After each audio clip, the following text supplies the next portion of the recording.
antes de realizar a contratação de autônomos ou microempreendedores individuais para atuar na sua empresa, eu preciso que vocês fiquem atentos a um detalhe muito importante para que vocês não corram o risco de praticar atos ilegais.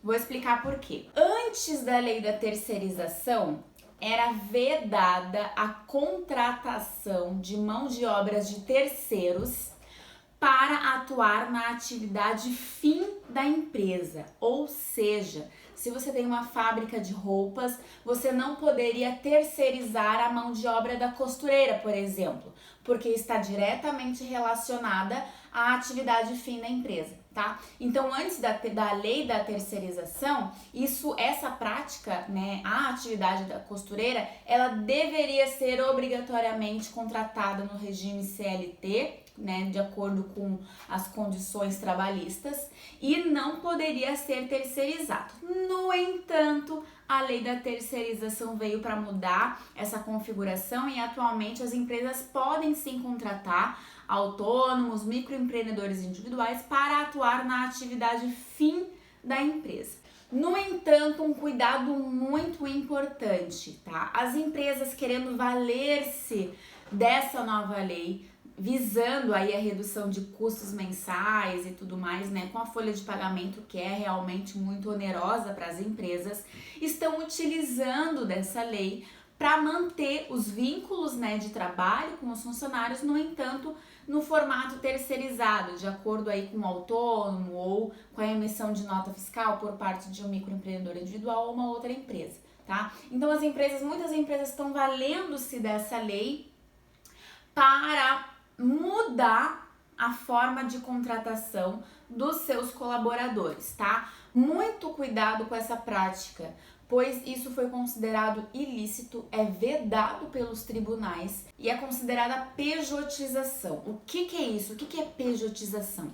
O antigo colaborador que antes era contratado nos regimes CLT, agora a empresa chega para ele e diz assim, olha, vai continuar tudo na mesma forma, no entanto, você vai ter que abrir uma empresa e emitir notas fiscais para nossa empresa, né? Vai mudar aí a forma de contratação que você vai estar atuando aqui na empresa. Muitas vezes os colaboradores não têm nem opção, eles são obrigados a acatar ou senão perderiam o seu emprego, tá? Muito cuidado com isso. Só que as condições de trabalho, elas permaneceram as mesmas. O funcionário, ele ainda vai à empresa, ainda cumpre horário, ainda tem ali a questão de subordinação ao chefe, né? Então essa prática de contratar um funcionário que permanece com as mesmas condições de trabalho do regime CLT como uma pessoa jurídica ou como um autônomo, ela é considerada pejotização e é ilícito, tá?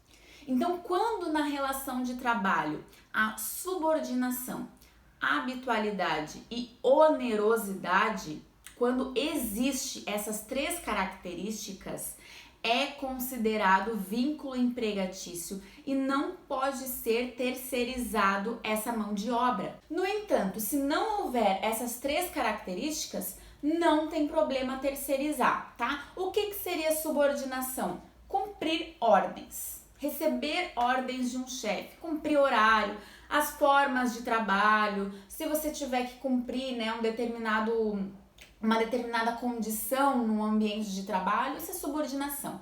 A habitualidade, prática recorrente, né? Sempre para aquela empresa, daquele mesmo formato, tá? A habitualidade. Onerosidade, mediante um pagamento, tá? Mas tem que estar composto desses três elementos. O principal que realmente difere a terceirização do regime CLT é a subordinação, tá?